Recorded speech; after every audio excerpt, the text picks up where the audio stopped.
Hello there, assalamu alaikum and ahlan wa sahlan, marhaba ji, ayanu, bakhair rakle, and a very good morning to all of you. Well, Janab, this is me, none other than Chirpy and Crispy, live and loud. हौरियन और आयशा मलिक आपके साथ, आपका हमारे साथ रहता है every Monday to Saturday सुबह 11 बजे से लेकर दोपहर 1 बजे तक. And the show is called talk of the town. So today is Thursday 11:13 on the dial 18th of January 2024 और मॉर्निंग का आगाज तो आई एम श्योर अच्छे से ही हुआ होगा. आज एक्चुअली मैंने लिफ्ट का इस्तेमाल नहीं किया. वैसे नॉर्मली मैं ट्राई करती हूँ कि लिफ्ट का इस्तेमाल ना ही करूँ, लेकिन शो के टाइम पे जब शो स्टार्ट होना होता है तब मुझे यूज करनी पड़ती है. लेकिन आज मैं सीढ़ियों का इस्तेमाल करके आई हूँ और लग पता गया है. मतलब सर्दी तो है नो डाउट. कल रात जो फॉग थी, oh my god, I can't tell you. In fact, हमारे घर के बाहर राइडर आया और वो नजर ही नहीं आ रहा था. सो इस तरह की धुंध में अगर आप कुछ ऑर्डर कर रहे हैं और आपके दरवाजे पे राइडर आता है, सो एक छोटी सी रिक्वेस्ट वो ये कि आप उसका थोड़ा सा ज्यादा ख्याल रखें, क्योंकि आपने वो पेमेंट तो देनी ही है जो आपने देनी है, बट उसके अलावा अगर आप उसकी थोड़ी सी टिप भी अच्छी वाली दे दें तो मेरा ख्याल है कि ज्यादा एक अच्छा मेरा ख्याल है एक क्या कहना चाहिए, एक इनिशिएटिव हो सकता है. वैसे तो आप आई एम श्योर ये करते ही होंगे, लेकिन स्पेशली जो आपके घर पे आते हैं राइडर्स या जो डिलीवरी बॉयज, वैसे आजकल तो कुछ खवातीन भी हैं जो ये वाला काम करती हैं जो डिलीवरी का काम होता है. सो प्लीज ये छोटी सी एक रिक्वेस्ट है, क्योंकि कल मुझे लिटरली एहसास हुआ कि जब मैं कल दरवाजे से अपना ऑर्डर रिसीव करने के लिए बाहर आई तो यार मुझे इतनी ठंड लग रही थी और मुझे वो जो धुंध थी वो बॉदर कर रही थी. सो वो बेचारा जो बाइक पे आया उसने जो मेरा ऑर्डर लेके आया, आई एम श्योर वो दूसरों का भी ऑर्डर लेके आया होगा. लेकिन ये छोटी सी एक चीज है जिसका अगर हम ख्याल रखा करें हमेशा. गर्मी है तो आप उनको पानी का पूछ सकते हैं, सर्दी है तो आप पूछ सकते हैं तो चाय पूछ लें, वरना यू नो आप उसको थोड़ी सी अच्छी टिप दे सकते हैं. सो ये एक छोटी सी बात थी जो मुझे लगा आपके साथ शेयर होनी चाहिए. आई एम श्योर आप करते हैं, बट जो चीज मुझे फील होती है वो मैं आपके साथ शेयर करती हूँ. सो कल के दिन की क्या स्टोरी है वो भी मैं आपको बताऊंगी. कल मेरा दिन बहुत ही मिला जुला था. कल आते साथ आपको पता है कि रोड पे क्या सिचुएशन हुई और फिर उसके बाद मेरा थोड़ा सा मूड भी अपसेट हुआ, लेकिन सब ठीक है, ऑल गुड. आपके साथ शेयर करूंगी कल की स्टोरी भी, बट अभी के लिए एक अदद ब्रेक से लौट कर आते हैं, करते हैं आपको join. Alright, welcome back once again. Well, जनाब कल भी मैंने रोड पे निकलने के बारे में बात की थी कि प्लीज खुदारा जब आप रोड पे निकलते हैं तो इस चीज का ख्याल रखें कि आप सिर्फ अपनी ही हिफाजत नहीं करें, बल्कि और भी बहुत सारे लोग हैं जिनकी हिफाजत कर रहे हैं. एक इंसानियत के नाते ही सही, बट लोग क्या करते हैं, लोग ना अपना देखते हैं ना दूसरों का देखते हैं, और फिर ये जा तो वो जा, किसी को कुछ भी होता है होता रहे, इट्स ओके. सो ये चीज या ये जो अप्रोच है ये अगर हम नहीं छोड़ेंगे तो ट्रस्ट मी हम कभी भी अच्छे इंसान नहीं हो सकते, अच्छी कौम नहीं बन सकते, क्योंकि रोड पे ही हमारी जो सेंस है वो बताती है कि हम किस तरह के इंसान है, किस तरह की हम कौम है. सो अगर हम चाहते हैं कि अपने आप को भी इम्प्रूव करें, अपने मुल्क के इमेज के लिए भी ये चीज इम्प्रूव हमारी होनी चाहिए, तो प्लीज खुदारा रोड पे निकलते हुए ट्रैफिक कवानीन को जरूर फॉलो करें. आज एक्चुअली ट्रैफिक सिग्नल बंद हो चुका था और एक बाइक वाला, अच्छा बाइक वालों से मुझे कोई पर्सनल ग्रज नहीं है, क्योंकि मैंने ऐसे इंसिडेंट्स देखे हैं, बाइक वालों से ही ऐसे होते हैं. बहुत सारे मैं बाइक वालों को देखती हूँ जो बहुत तरीके से बाइक चलाते हैं. उनमें आई एम श्योर आप भी हैं जो बहुत अच्छे तरीके से बाइक चलाते हैं, मतलब तमीज के साथ बाइक चलाते हैं. लेकिन कुछ ऐसे लोग हैं जिनको लगता है कि बाइक उनके पास आ गई है तो मतलब उनके पास तो एक प्लेन है और वो उड़ते उड़ते उड़ते जाएंगे. लेकिन यार जब ट्रैफिक सिग्नल बंद हो जाता है तो तब क्यों बाइक वाला कोई ऐसा होता है जो शू करके निकलता है और मतलब उसने ट्रैफिक सिग्नल तोड़ना ही होता है. सो प्लीज आप सबसे रिक्वेस्ट है, पता नहीं बाइक वाले सुन रहे हैं कि नहीं सुन रहे, लेकिन अगर आप बाइक चलाते हैं और आप तक मेरी आवाज पहुंच रही है, आप ये सुन रहे हैं, सो प्लीज इस चीज का ख्याल रखें कि बाइक पर एक तो वैसे ही जान तो हर जगह पर रिस्क पे ही है, चाहे आप गाड़ी में हैं, बाइक पे हैं, किसी भी सवारी पे, इवन पैदल चल रहे हैं, तो जान तो यार सबकी रिस्क पे है. यू नेवर नो कब कहाँ किस जगह पर मौत वाक़या हो जाए. बट एक चीज है जो कि आपको अपने लिए जरूर जरूर मांगनी चाहिए, वो ये कि अल्लाह ताला ईमान की मौत दे और हादसाती मौत से बचाए अल्लाह ताला की जात. बस अल्लाह ताला राजी हो, जब हम इस दुनिया से रुखसत हों तो अल्लाह ताला की जात हमसे राजी हो. लोगों का काम है, लोगों का यही काम है कि वो ऐसी ऐसी बातें करें कि जिससे हमारा दिल दुखे और हमें लगता है कि हम लोगों को राजी करने की कोशिश करते हैं बट उनको राजी नहीं कर सकते. लोगों को राजी करने का क्या फायदा जब अल्लाह की जात को राजी करके आपको वो सब कुछ मिल सकता है. सो व्हाई नॉट, अल्लाह की जात को आप राजी करें और अल्लाह की जात के साथ ऐसे जुड़े रहें कि आपको लोगों की जरूरत ही महसूस ना हो और आपके खुद ही काम संवरते जाएं. ये सीरियसली ऐसा ही होता है. हम जब अपनी जात की नफी कर देते हैं ना, अपने आप को नफी कर देते हैं, क्योंकि हर चीज का वजूद उस जात के वजूद के साथ है, उस जात का वजूद है और बाकी सबको फना होना है. सो जब हम इस चीज को एक्नॉलेज कर लेते हैं ना कि हम कुछ नहीं है और उस जात को अपने सामने रखते हैं कि वही है जो हमेशा रहने वाली है, हमारे बहुत सारे मामला ट्रस्ट में बहुत आसान हो जाएंगे इस अप्रोच के साथ. और जब अपने आप को सुपुर्द ही कर दिया, जब हम ये समझते हैं, ये मानते हैं, और कुरान पाक में भी बहुत वाज़ेह तौर पर हमारे बहुत सारे सवालात हैं जो उठते हैं और उनके जवाबात हमें मिलते हैं. और अगर हम कुरान पाक को समझ के पढ़ना शुरू हो जाएं तो हमारी जिंदगी के कोई भी मसले नहीं हैं जो हल नहीं है. सो थोड़ा सा ये साइड भी इंसान को अपनी जगाते रखना चाहिए. खैर, आप आज बात कहाँ से कहाँ तक चल पड़ी है. कभी कभी कुछ बातें दिल से निकल आती हैं और ऐसे ही निकलती हैं, और फिर जब जो बात दिल से निकलती है वो असर तो रखती है. सो आई एम श्योर कि आप जिंदगी के मसाइल में उलझे हुए नहीं होंगे. अगर कोई उलझन है तो वो सुलझ सकती है इस बात के साथ कि आप अपने आप को नफी करें और उस जात को अपने सामने रखते हुए अपने आप को सपोर्ट कर दें. ट्रस्ट मी, वो सब हो जाएगा जो आप चाहते हैं. सो बाय द वे, अभी मेरे पास एक अदर ट्रैक है, इसके बाद ब्रेक है. ब्रेक के बाद करते हैं आपको join. Alright, welcome back. Well जनाब, कभी कभी हमारी जिंदगी में ऐसे लोग आते हैं जिनका अगर साथ हमें मिल जाए, अगर वो हमारे साथ हों तो हमारी जिंदगी में बाहर आ सकती है या आ जाती है.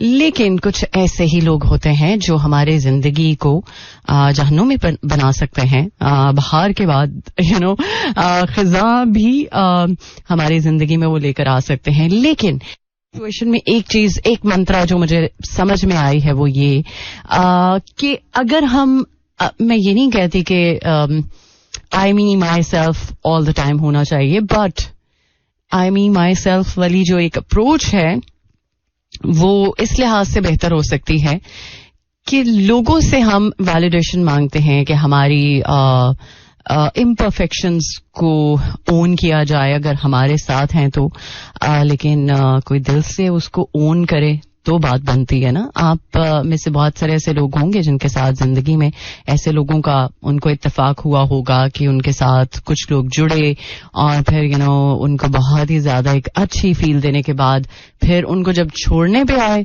तो फिर ऐसी ऐसी बातें की कि शायद वो खुद भी इमेजिन नहीं कर सकते थे, अच्छा ये भी बात मेरे में है या ये भी मेरा फ्लॉ है. सो सबसे पहली तो बात यह है कि हम अगर अपने आप को जैसे हैं खुद ओन नहीं करते तो लोग किस तरह से करेंगे.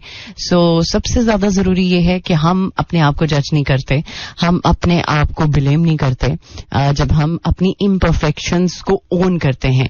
सो कोई भी इंसान परफेक्ट नहीं है. प्रोग्राम के स्टार्ट में अभी मैंने बात की थी कि सिर्फ एक जात का वजूद है और वो है अल्लाह की जात, और हर बंदे ने इस दुनिया से जाना है.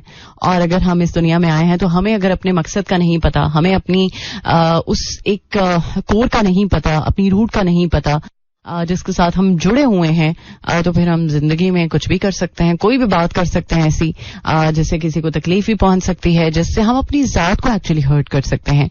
सो सबसे ज्यादा जरूरी जो चीज मुझे समझ आती है वो ये कि हम बजाय ये कि दूसरों से वैलिडेट हों, अपने आप को वैलिडेट करवाएं, अपने आप को खुद वैलिडेट करते हैं, अपने आप के साथ खुद प्यार करते हैं. ये खुद परस्ती नहीं है, बल्कि अपनी इम्परफेक्शंस को ओन करना, या अपने आप को जैसे हम हैं ओन करते हुए जिंदगी को आसान बनाना और दूसरों पे डिपेंडेंट ना होना. ये कहाँ से अप्रोच लगती है कि हम खुद परस्त हैं. खुद परस्ती की और डेफिनेशन है, ये सिर्फ अपने सुकून के लिए, अपने आराम के लिए और लोगों के, मैं समझती हूं कि उस हिसाब से बचने के लिए जो टेम्पररी है. आपका हिसाब टेम्पररी नहीं है, लोगों का हिसाब टेम्पररी है. सो लोगों के इस हिसाब से बचने के लिए, इस चुंगल से बचने के लिए अपने आप से प्यार जरूर करना चाहिए. सो ये एक मेरा ख्याल है बहुत हेल्दी प्रैक्टिस है. अगर आप इस चीज को अंडरस्टैंड कर लें तो जिंदगी बहुत आसान हो सकती है, ट्रस्ट मी. खैर पता नहीं आज कहाँ से बातें आ रही हैं, मे बी आज कुछ चीजें दिल को जोर से लग गई हैं, मे बी. एनीहाउ जरा बात कर लेते हैं मौसम की भी. वेल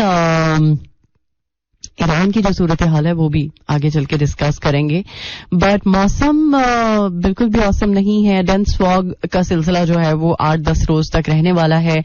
कल इनफैक्ट रात को 8 बजे से पहले ही धुंध की जो सूरत हाल थी. सो बहुत वाज़ह तौर पर ये चीज समझ में आती है कि यार अगर आप ट्रैवल बहुत ज्यादा करते हैं, आपके काम की नौयत ऐसी है, तो प्लीज इस चीज का ख्याल रखें कि आप अगर इन दिनों में अवॉइड करें तो ज्यादा बेहतर अप्रोच है. अदरवाइज अगर मजबूरी है तो प्लीज फिर हर उस चीज का ख्याल रखें जिसका ख्याल रखना चाहिए आपको रोड पे, और स्पेशली फॉगी वेदर में. सो मौसम का हाल बताऊंगी आपको, बट अभी सुन लेते हैं एक और ट्रैक, इसके बाद करते हैं आपको join. Alright, welcome back once again. Well, मौसम की बात कर रहे थे, लेकिन मौसम में स्पेशली जो आजकल का वेदर है, इसमें अगर अच्छी सी कॉफी आपको मिले तो क्या ही बात है. जरा आपको मजा आ जाता है. इस मौसम को एंजॉय करने का एक बहाना भी समझ सकते हैं, लेकिन ये है कि मौसम का तकाजा भी है. ऑलराइट, सो आज इस्लामाबाद, लाहौर, सियालकोट इसके गिरदनवाह में मौसम कैसा रहने वाला है ये आपको बताती चलूं. वेदर अपडेट में आज इस्लामाबाद में 13 degree centigrade, maximum 14, minimum 5 and humidity level 46%. और लाहौर में 8 degrees centigrade, maximum 13, minimum 7 and humidity level 96%. और सियालकोट में 12 degrees centigrade, maximum 15, minimum 6 and humidity level 70%. So ये तो कुछ सूरत हाल है मौसम की पाकिस्तान के कुछ हिस्सों की. लेकिन अमेरिका में ह्यूस्टन की कुछ 2-4 वीडियोस मैंने कल देखी हैं कि जिसमें बहुत एक कह ले फनी वीडियोस थी के बाल गीले थे और फ्रीजिंग कोल्ड वेदर, माइनस में टेम्परेचर. और कुछ मेरे दोस्त भी हैं जो ह्यूस्टन रहते हैं और वो भी अपनी अपनी अपडेट दे रहे थे. बट एक्चुअली अमेरिका में भी बहुत ही शदीद सर्दी पड़ रही है कुछ हिस्सों में, और उसकी वजह से लोगों ने अपने जो वो कह सकते हैं टैप्स हैं वो खोल दी हैं ताकि पानी जो है वो फ्रीज ना हो. अगर वो टैप्स खोलेंगे नहीं तो जाहिर सी बात है पानी जो है वो फ्रीज हो सकता है. सो इस तरह का मौसम है. सो बस यही कह सकती हूँ कि प्लीज अपने आप को वार्म रखें, नट्स का इस्तेमाल करें, कॉफी पिएं, दिन में 1 आध कप तो कॉफी का होना ही चाहिए. कॉफी से ये है कि आपको मेडिकली भी देखा जाए तो फायदे हैं, लेकिन मौसम का भी तकाजा है तो चलें कोई बात नहीं, आप मौसम को एंजॉय करने के लिए भी अच्छी सी कॉफी बना सकते हैं. अगर आपको खुद बनानी आती है तो अच्छी बात है, अगर नहीं तो फिर आप किसी की मदद ले सकते हैं. सो बाय द वे अभी एक अदर ट्रैक है, इसके बाद हमारे पास ब्रेक और टाइम चेक, देन आपको प्रोग्राम के सेकंड हाफ में करते हैं ज्वाइन. सुनते रहिए talk of the town. Alright, welcome back once again. Well, जनाब एक चीज जो मैं सोच रही थी कि आपके साथ डिस्कस करूं, बहुत सारे लोगों को खाने के बाद कुछ क्रेविंग्स होती हैं. लाइक कुछ लोगों को मीठे की क्रेविंग है, कुछ लोगों को चाय की क्रेविंग होती है, कुछ लोगों को कॉफी की क्रेविंग होती है. सो कुछ प्रैक्टिसेस हैं जो अगर आप खाने के बाद ना करें तो आप ज्यादा हेल्दी रह सकते हैं, ज्यादा बेहतर तरीके से आपका जो डाइजेस्टिव सिस्टम है वो काम कर सकता है. सो उसमें सबसे पहले तो ये है कि वो लोग जिनको मीठे की क्रेविंग होती है और वो मीठे की क्रेविंग को दूर करने के लिए फलों का इस्तेमाल करते हैं. सो फल का इस्तेमाल अगर ठीक है, वैसे तो बहुत सेहत बख्श है, आपकी सेहत के लिए बहुत अच्छा है अगर आप फल का इस्तेमाल करते हैं. लेकिन खाने के फौरन बाद अगर आप फल का इस्तेमाल करेंगे तो ये कहा जाता है कि आपके मैदे में खमीर बन जाता है, जिसकी वजह से फिर आपको ब्लोटिंग का इशू हो सकता है और आपका जो निज़ामे हाजमा है वो डिस्टर्ब हो सकता है.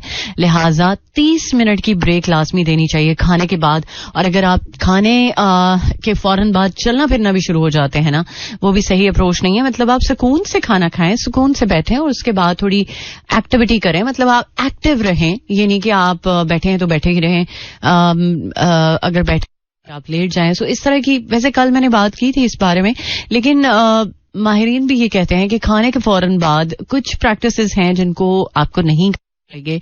कुछ वो लोग जो इन प्रैक्टिसेस को करते हैं, जैसे आप खाना खाने के बाद थोड़ा ब्रेक देते हैं और फौरन पानी नहीं पीते हैं.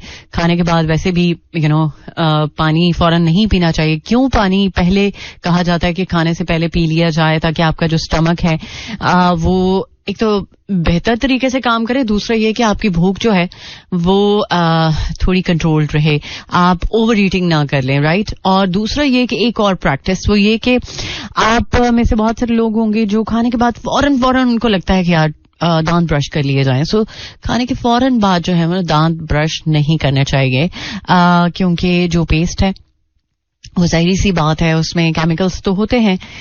लेकिन आप वैसे कुल्ली करना चाहते हैं तो आप कुल्ली कर सकते हैं, लेकिन ट्राई करें कि आप पेस्ट का इस्तेमाल ना करें. दूसरा, कैफीन किसी भी सूरत में हो सकती है, चाय, कॉफी, कोई भी मशरूब हो सकता है जिसमें कैफीन है, तो आप ट्राई कर सकते हैं कि कैफीन का इंटेक ना लें.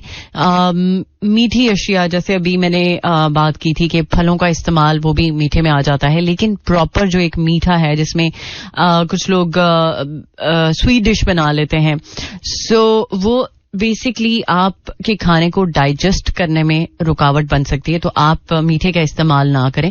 और इसके अलावा जनाब फौरन नहाना भी ठीक नहीं होता. अगर आप समझते हैं कि खाना खा लिया, चलो जी अब नहा लिया जाए, तो ये भी बहुत ज्यादा एक सही अप्रोच नहीं है खाने के बाद. और उम्मीद है कि आप ट्राई करेंगे, इस चीज को फॉलो करें.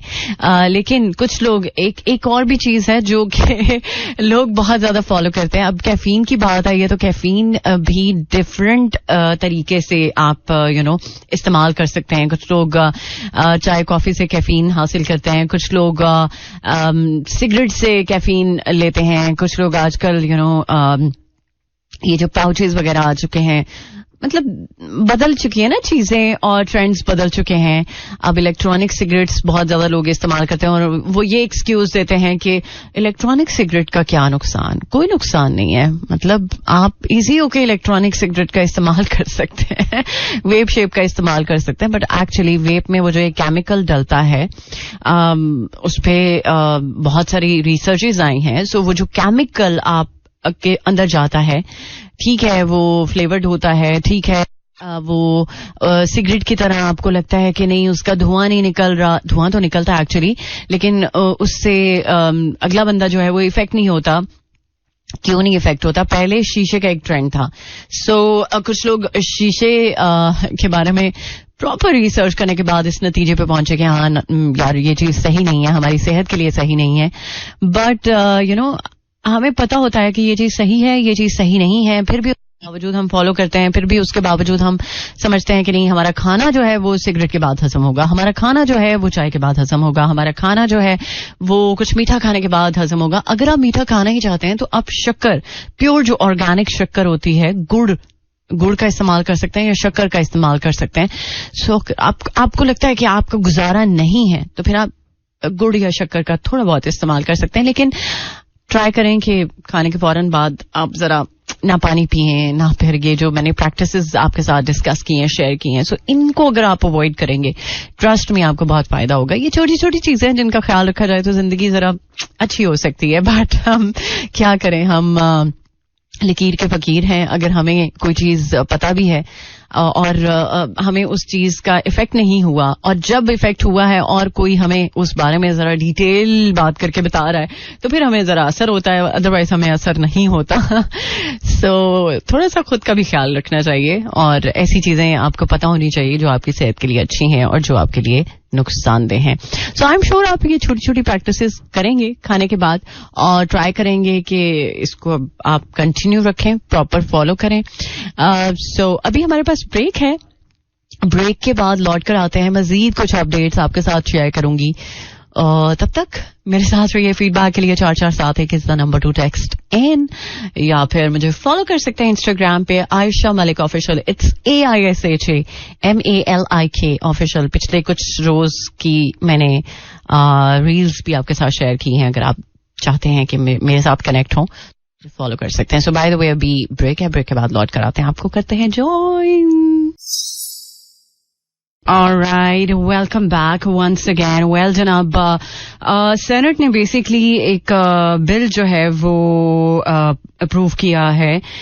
इनफैक्ट सेनेट हेल्थ कमेटी की तरफ से जो एक इमरजेंसी ट्रीटमेंट बिल अप्रूव हुआ है, जिससे बेसिकली जो पेशेंट्स हैं उनका इमरजेंसी मेडिकल प्रोसीजर जो है उसको प्रायर बेसिस पर रखा जाएगा. सो चले, अगर हेल्थ के हवाले से कोई भी अच्छी चीज सामने आती है तो उसको अप्रिशिएट करना चाहिए. बट मुझे ये लगता है कि और बहुत सारी ऐसी बातें हैं कि जिन पर काम होना बहुत ज्यादा जरूरी है. सो उनमें से हेल्थ भी है, नो डाउट. हेल्थ, एजुकेशन, ये सब साथ साथ ही है. खैर, चले, देर आयद दुरुस्त आयद. बट जनाब, अभी इजाजत का वक्त है. उम्मीद है कि आपने प्रोग्राम को एंजॉय किया होगा. 12:49 ऑन द डायल. उम्मीद है कि कल दोबारा से आप ज्वाइन करेंगे सुबह 11 बजे.